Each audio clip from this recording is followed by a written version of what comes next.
小伙伴们，来，25分ぐらい出たら可以。30。哎，大家伙早喽！9月13号星期六，差点迟到，现在还有3分钟集合，5点45，平田先生的早训练，距离配速都不知道，但是我估计15公里。我看到一位小伙伴站在那儿，不知道是不是频道观众，今天谁都没约，应该是。你好。你早安，我们有约过吗？没有哈。上周六的直播问你说今天会不会来大阪跑步？会，但是我们成绩怎么样，小伙？我还没有跑过全马，我是去年开始跑，现在在尝试半马90分。尝试半马90分，那就是努力中。OK， 那跟我们一起跑吗？我们差不多估计4分左右。对，我尽量。我应该是跟不住这个速度。从哪里来？从台湾台中。台中。介意被拍到？没关系。好，我们欢迎这位从台中来的小伙伴。对，刚才跟这位邱先生聊，说回来以后状态怎么样？回来以后这个热适应又得重新开始，就感觉一下到夏天真受不了，这不到3公里就这样。今天是这件导航大师的坎肩，然后菲比特的3.0 Pro， 还有阿迪达斯的 Pro 4，来吧。最近不是报名北马吗？对吧？也许阿迪达斯能给北馬带来点好运。这儿又要有那个小朋友的运动会了。3分50。はい。3分50。3分50啊，3分50，はい。3分50不行，那你跟第二组。3分50比我想象的快。他们是4。准备开始3分50。走。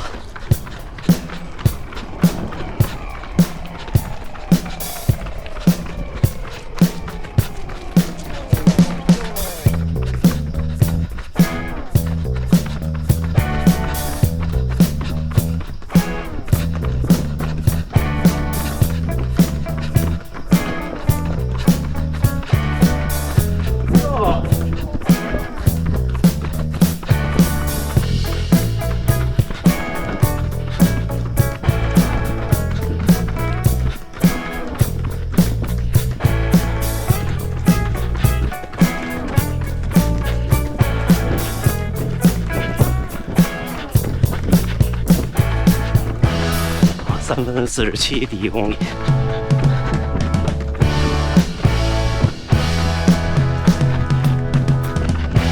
小伙伴们，我们最后1公里多，来到了，特别热。今天我今天第一个5公里就冲不动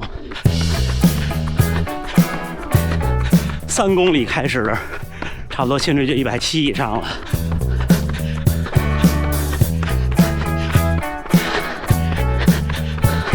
一会儿跑完跟大家分享。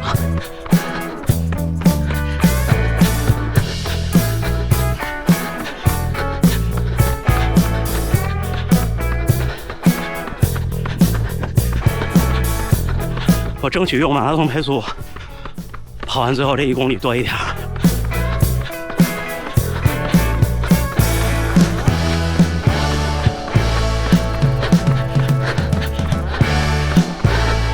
今天会感觉每一步用的力特别大，有点极限。全公里3分46，还有1公里。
りがとう。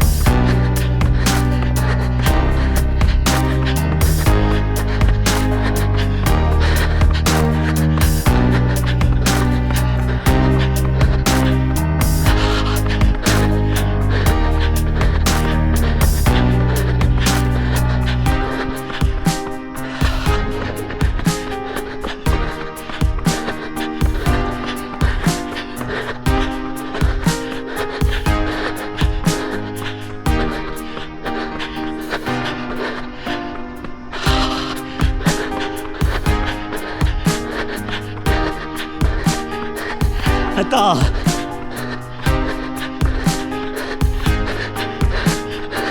到，ありがとう。おはようございます。到，到。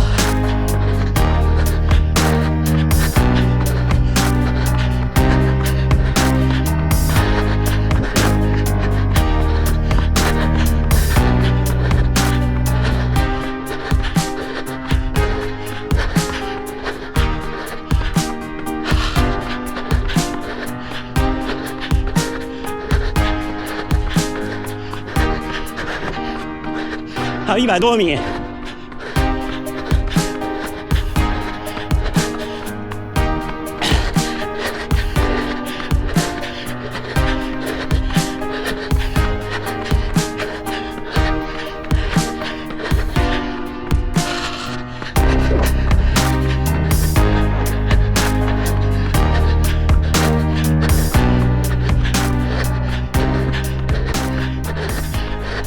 啊，到了3分30，还到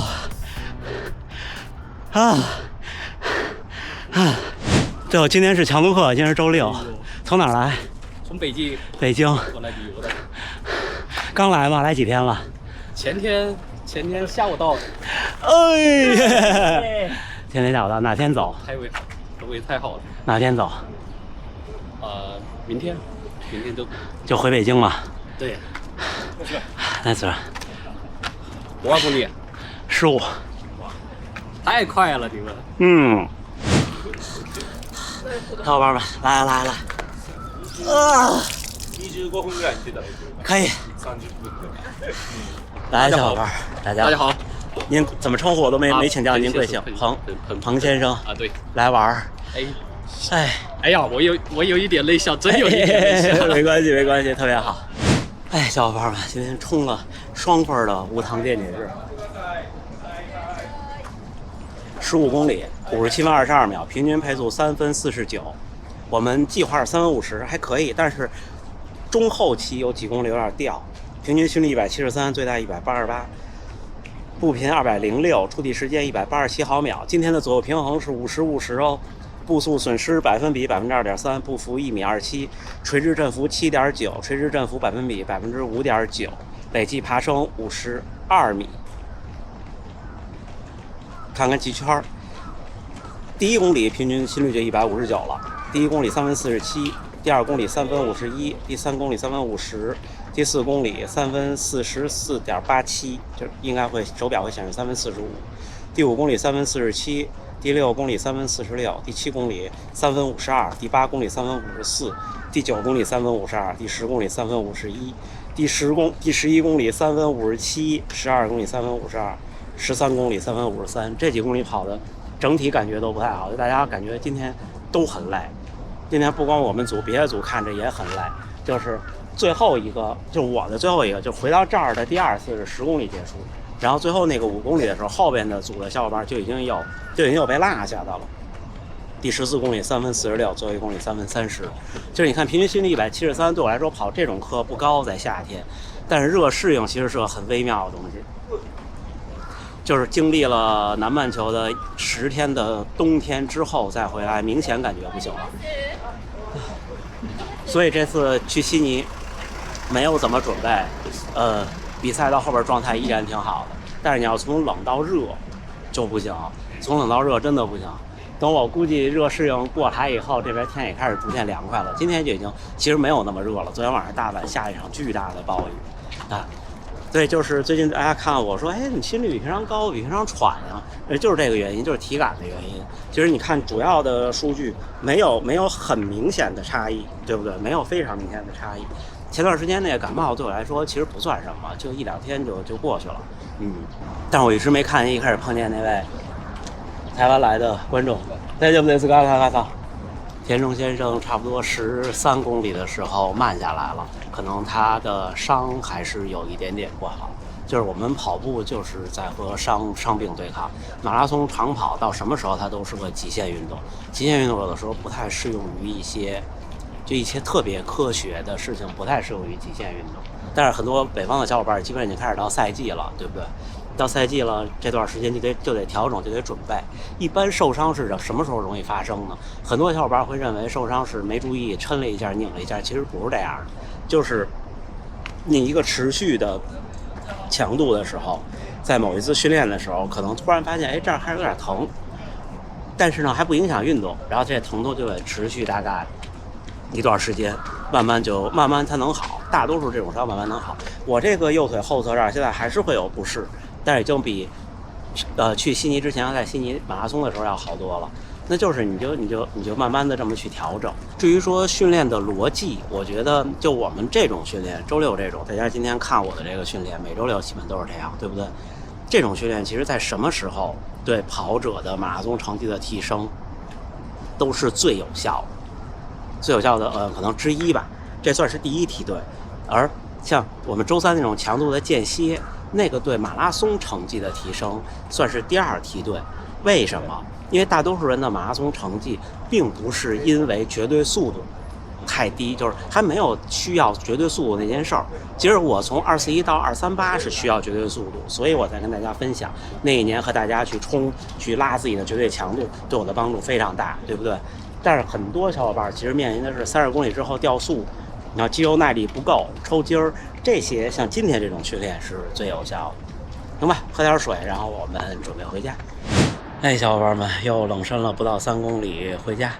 今天不凑距离了，今天周六下午咱们北京时间1点直播间见，聊聊跑步。上周回来第2天就直播，有点有气无力、无精打采，而那天正好是感冒最严重的那天。这一场全马之后，如果你没受伤、没生病，差不多7到10天可以恢复到之前的身体状态。如果像我这种又旅行，然后又有长途飞机，又有轻微的生病的话，我估计就得2周到3周。明天是整整2周。我估计下周我就没事了，这热适应也就回来了。主要的原因，我的判断就是热适应。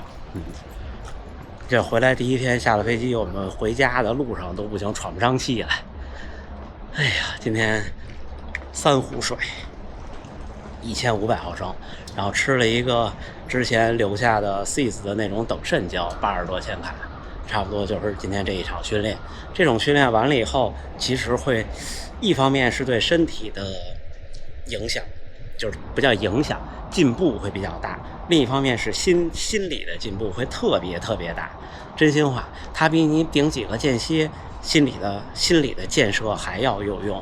小伙伴们可以试一试，我觉得差不多男性啊，全程马拉松2小时45以外，这种训练都能对成绩的提升很有帮助。那如果你进了2小时45，想往前再走几步，觉得我的绝对速度是我的瓶颈的时候，那全力以赴去练间歇是没有任何问题的。但是这个时候的间歇，就跟我之前说过、分享过一样，我得益于认识这么多好朋友在这儿，大家互相带、互相去拼，然后能跑得更顶。自己跑，我觉得我也不一定能够顶到那个程度。行吧，那这么着，最后还是祝大家呢努力生活、健康平安。咱们今天下午直播间再见。